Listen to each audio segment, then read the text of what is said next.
मेरा आप पूर्व जन्म बता देते।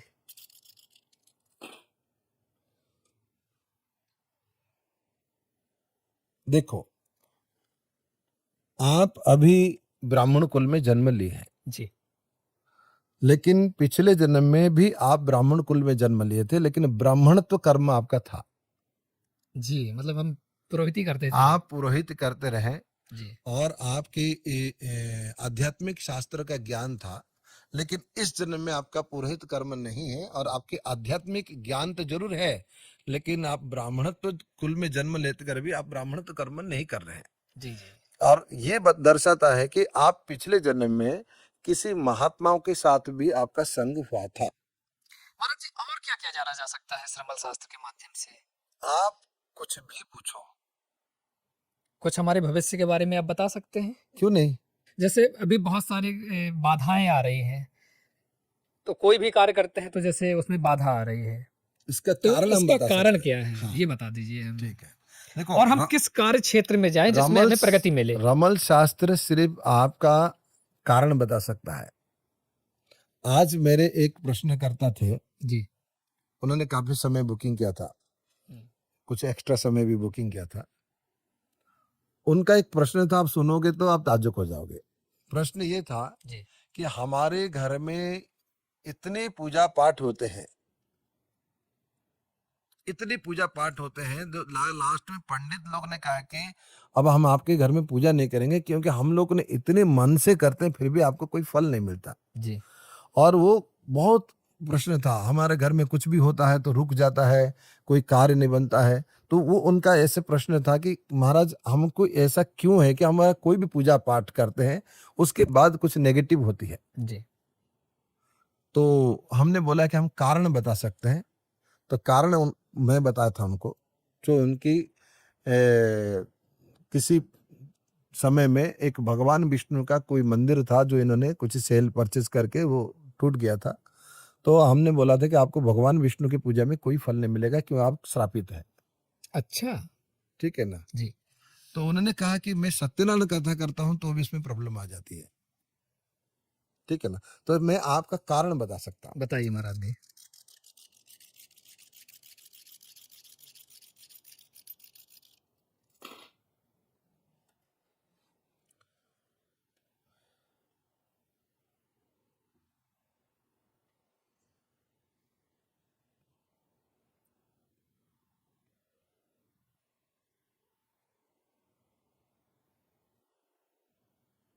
मैं कुछ बोलूंगा, आपके सामने बोलूंगा। हाँ। आप उसको स्वीकार करो ना स्वीकार करो, बाद में तो आप मान जाओगे।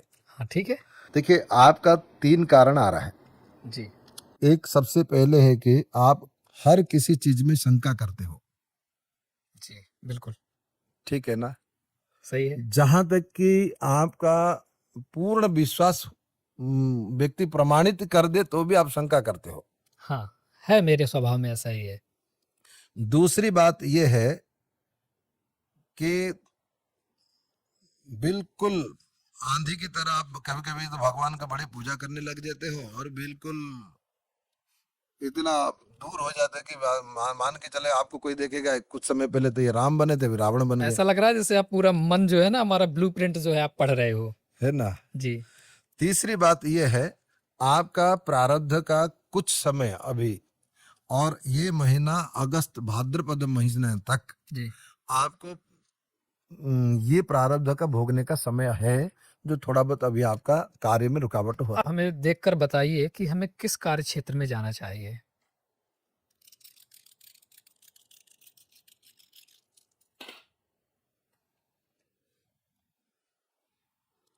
3 2 5 3 3 6 3 3 6 3 7।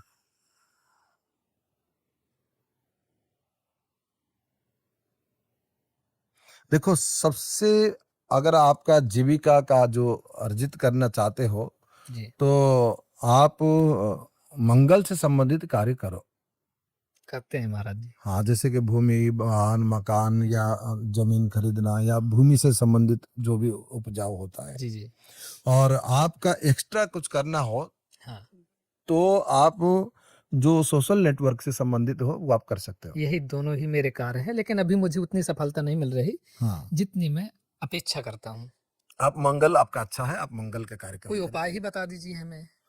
देखो, आपके उपाय के लिए मैं एक शब्द बोलूंगा जी। कि ओम भूमि सुताय नमः, ये एक मंत्र है, ठीक है ना। अच्छा, आपको मालूम है सीता जी के एक भाई थे कोई? नहीं। नहीं है। यही मंगल है। अच्छा। तो मंगल भूमि पुत्र है ना, हाँ। तो वो तो भूमि की पुत्री है, हाँ, बिल्कुल, इस नाते दोनों भाई बहन हुए। भाई बहन हुए। हुँ। तो इसलिए ओम भूमि सुताय नमः। जी। अगर आप सुता यही नमः कर देंगे तो सीता जी का नाम आ जाएगा। हाँ, उच्चारण सही। सुताय, सुताय पुरुष हुँ। में यकार आता है और स्त्री में यही कार आते हैं, जो चतुर्थी विभक्ति। महाराज जी, अगर हम अपने बच्चे की कुंडली बनवाएँ, तो आपका रमल शास्त्र और कुंडली दोनों संयुक्त रूप से मेल खाएँगी? अभी आपके पास अगर कुंडली है तो मैं जो बता रहा हूं आप देख लीजिएगा। जी। निश्चित रूप से चंद्रमा क्षीण होगा या तो राहु का प्रभाव होगा। अच्छा, मतलब ये बता बिल्कुल, दीजिएगा। जो कुंडली में विश्लेषण बहुत देर से किया जा सकता है, रमल शास्त्र के माध्यम से उसे तत्क्षण किया जा सकता है। रमल शास्त्र के माध्यम से व्यक्ति का ग्रहों का पोजीशन का और ग्रह का पावर का पता कर सकते हो। महाराज जी, जैसा कि अभी हमने अपने बच्चे के बारे में पूछा, आपने बताया कि चाहे कुंडली से देखो या रमल से देखो, दोनों के परिणाम एक ही निकलेंगे। तो कुंडली में तो हम ग्रहों की स्थिति देखने को हमें मिल जाती है, जैसे आपने बता दिया कि ये ग्रह यहाँ है, इसकी स्थिति यहाँ है, इसकी चाल ऐसी है, उससे परिणाम आप हमें उससे फलादेश बता देते हैं। ये नंबर्स के आधार पर इसमें आप कैसे बता पाते हैं? कैसे दर्शकों को इसमें समझ में आएगा कि कौन से नंबर और किस ग्रह से संबंधित देखो, है? दर्शकों को अगर हम समझा देंगे ये नंबर आ जाएगा तो वो कहेंगे कि इसके नहीं, अभी जैसे आपने हमारे हाँ, बालक मैं के बारे आपको में डिटेल से चंद्रमा बता की रहा हूँ। स्थिति बताई। अब ये पासे रखे हुए हैं जो आपने, तो हमें थोड़ा सा स्पष्ट करके बताइए ताकि हमारे दर्शक भी हाँ, समझ मैं वही पाएं। बता रहा जी, हूँ, जी, जी। सुनेगा। देखो, इसमें क्या होता है कि ये जो पासा हम फेंकते हैं, हाँ। हम अभी चंद्र के बारे में बता सकते हैं, बाकी सभी ग्रहों का अगर बोलेंगे तो इसमें अलग अलग फिर फेंकना पड़ेगा, ठीक है ना। नहीं, नहीं, अभी अभी हमने जैसे जी, जी, चंद्र के बिल्कुल। बारे में हाँ, बताया। अब देखो, 2 और 4, फिर इसके बाद आया क्या, फिर 2, फिर 4, ठीक है। ठीक है ना। हुँ, ये इसकी भाव की बात करता है, अच्छा। ठीक है ना। जो अगर जो सेम नंबर आता है अगर 2, सम संख्याएँ हैं, हाँ, जो तो वो इसमें भाव का सूचक है। कोई 3 नंबर नहीं आया, हुँ, ठीक है ना, और वही नंबर को दोबारा रिपीट, एक बार थोड़ा सा हमें दिखा दीजिए, ये आप कैमरे में, ये देखो, जी, जी, जी। इसमें आपको दिख रहा है ना। हाँ। तो 2 और 4 आया, फिर 2 और 2 4 आ गया, हुँ, ठीक है ना। तो ये इसका इसका मतलब है कि हमारा चौथा, अष्टम और द्वादश भाव क्या हो गया, चौथा, अष्टम अष्टम और और द्वादश द्वादश भाव। भाव। हुँ, तो इसमें नंबर टोटल कितना आया, 12, ठीक है। 2 और 4, 2 और 4 6 6 6 12 आ गया। 12। तो इसका मतलब ये आता है कि चौथे भाव का जो कारक है ना, हाँ। या अष्टम भाव से पीड़ित है या तो द्वादश भाव में पीड़ित है। तो चौथे भाव का कारक कौन हुआ, चंद्रमा, हाँ। ठीक है ना। अच्छा, इससे पहले क्या प्रश्न आया था, प्रश्न क्या आया था कि व्यक्ति बहुत चंचल है। हाँ। तो हम अगर कोई व्यक्ति रमल करता हो, अगर वो ज्योतिष नहीं जानता है तो रमल का 1% भी नहीं कर पाएगा। हाँ, ज्योतिष का उत्कृष्ट इसमें ज्ञान अगर कहें ज्योतिष तो का हाँ। ही सब समावेश है। जी। अब चंचल व्यक्ति का जो चंचल का कारक क्या है, वो चंद्रमा, मन का कारक चंद्रमा। हाँ। तो मन ही चंचल होता है, मन ही शांत होता है। तो हमें हमें कहाँ लेना पड़ा प्रश्न को, कि हमें इसको चंद्रमा को ही हम फोकस किए, अच्छा। ठीक है ना। तो जी। अब चंद्रमा किस पोजीशन में होगा ये हम बता सकते हैं। अब आप जैसे कहोगे कि मैं एक मकान खरीदने जा रहा हूँ, ठीक है। अब उस मकान के मुझे लाभ मिलेगा या नहीं, तो हम तुरंत जाएंगे चतुर्थ भाव का कारक जो है हमारा, जो शुक्र को ले लेंगे मकान का। तो हम पासा फेंगे कि तो शुक्र किस पोजीशन में आ रहा है, ये है रमल ज्योतिष। अरे वाह!